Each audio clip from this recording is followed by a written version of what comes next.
This is Little Gene, and you tuning into the Burke Bunch.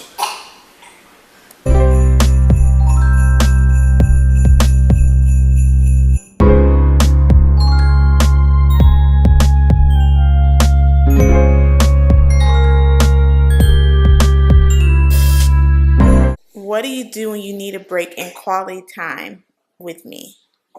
I guess, with me working and her being pretty much a stay-at-home mom at this point in time, it is kind of hard to balance sometimes, but a lot of times what I'll do is sometimes I'll simply just try to go out to eat, or we'll go to the mall or just do something different. We like to go out of town because we're not from Tallahassee. We're actually in school.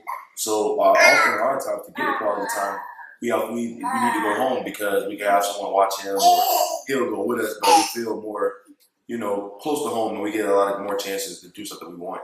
So we either go to Jacksonville or Sarasota. To try to keep it fresh, try to go out and eat, try to go home and do different things. Okay. The next question is, how has having a baby changed your life? Um, Having a baby changed my life in millions of ways, as you can see. Can't even go anywhere without him going. Have to strap him into his baby seat no matter what we're doing. You you constantly always have to be thinking about someone else, even before you even think about yourself. Whether it's food, whether it's clothing, like everything that he needs, he's dependent upon us. So I guess I would say that that's the biggest change in my life, is having to be completely in control and worried about someone else's. Okay.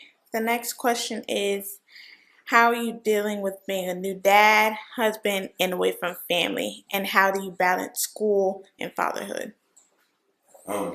Um, how do I balance out being a new dad and being away from family?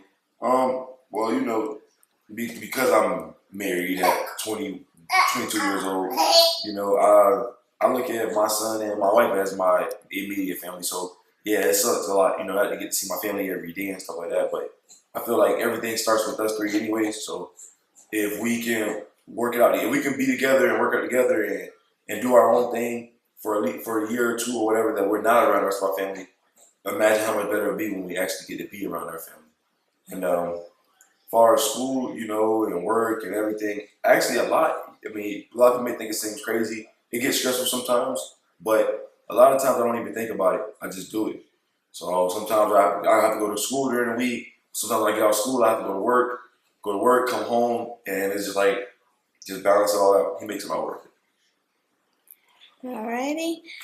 Next question is, how do you feel about breastfeeding? Breastfeeding.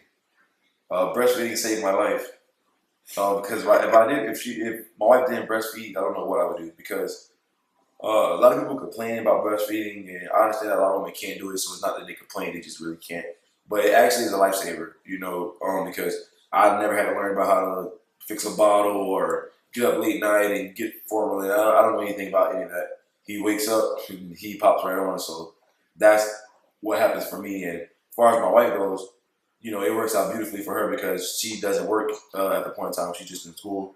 So she's always with him. So it's actually easier and more convenient if she's doing schoolwork, or she's trying to do something just for herself. It's easier for if he was to get hungry to just do that compared to have to go prepare bottles and all that other stuff. So breastfeeding is wonderful, in my opinion. Okay. How do you deal with distance away from family and our family not being able to see the baby as often, everything? And like, how's your mom and family feel about that, you think? Um, I feel like my mom, which is the most important to me, as far as not getting to see the baby, and my wife's mom, because they're women and they're.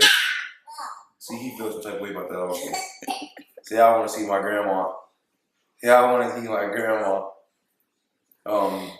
I feel that with the distance from them, that's the most important. With everyone else, is like they of course they want to see him, but it's not as important as their grandparents because they would be the ones who would be with him every day. So, like once again, like I said, that sucks a lot. But I know that my mom was best for me, so that's the reason I came here in the first place. So sometimes you gotta do what you gotta do. What do you think the most challenging thing is being a father at a young age? Um, I to me, the most challenging thing about being a father at a young age, which is really important to me, is trying to set that example. I've done stuff that I'm not proud of. I've been in trouble. Different things that I'm not proud of. But I've also done a lot of things that I want him to that I've done great. Whether it be sports, whether it be graduate from high school, 3.5 GPA, whether it be maintaining a great GPA throughout college. And it's a lot of stuff that I've done wrong. There's a lot of stuff that I've done right. But I think the most important challenge is doing everything that you want around him that you want him to be proud of, and say when he gets older, that's what a man should do. So he changed my life in a lot of ways, and I think what's most important is to try to set that good example for him, so that way he can never say, "Hey, my dad didn't tell me this," or "My dad didn't show me this." And the best way I know how to, whether I'm doing good or bad, is just to be there every day. How has your social life changed? Social life. Well, I've always been a person to do what I want, anyways. Whether it be going to play basketball or hanging out with friends or whatever. But my best friends aren't even here. So honestly, with social life thing, I will say when you have a kid, a lot of people that you think were your friends, not necessarily are your friends, and it's not because they're not really cool, but a real friend will be there no matter what.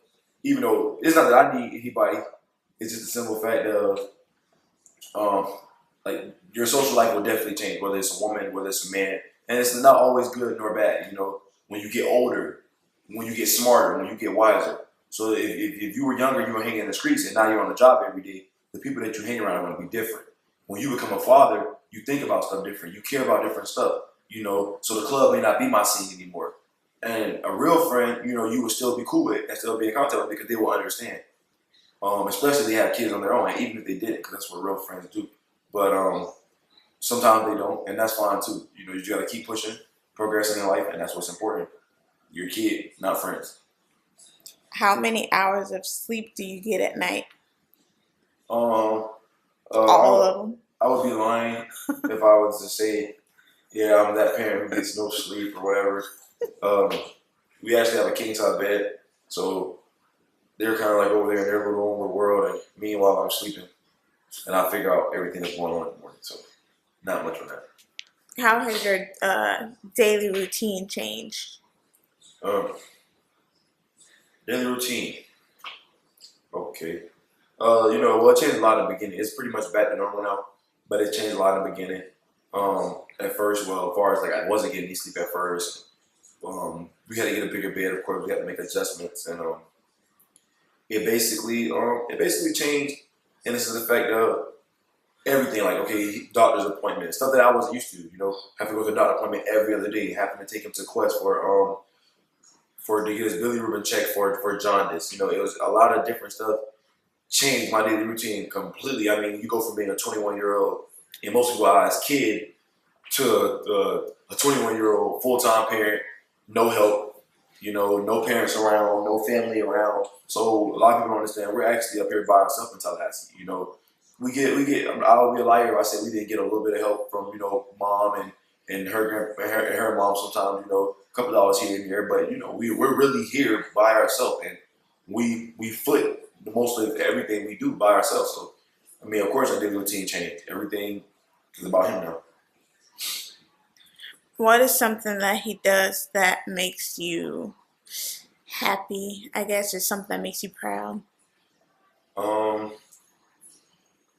just the fact of being here, uh, the fact of seeing his mannerisms, the stuff that he does, the fact that I know that he's mine, like the different stuff that he does that just make it weird me out sometimes. Like the fact that this is my son, like the way he puts his hand across his chest, the way he smiles, the way people say look at me, that stuff just makes me proud all in itself.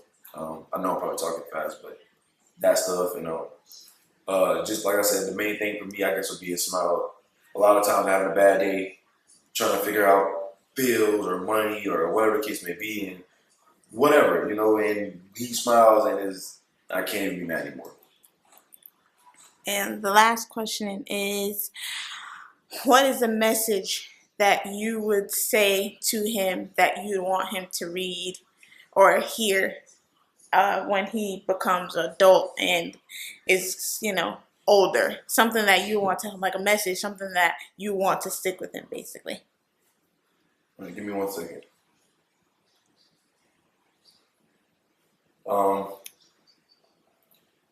What I would want to stick with him, which probably won't because it doesn't stick with most people, is it's a quote that I really, really like that I read all the time.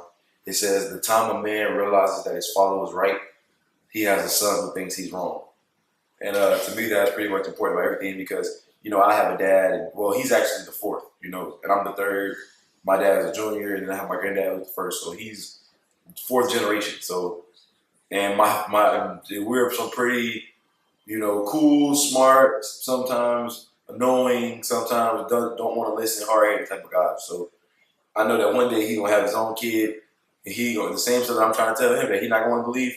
He's gonna have a kid telling him that he's not right, and hopefully it's a fifth if he watching this video. No, it ain't no fifth. Hopefully it's gonna be a fifth. No, if he's watching this video. we are stopping. Generations of the Burke. There is no Burke bunch without the Burkes. All right. So we are stopping at him. So that's Big Gene and Little Gene, and thanks for tuning into the Burke Bunch.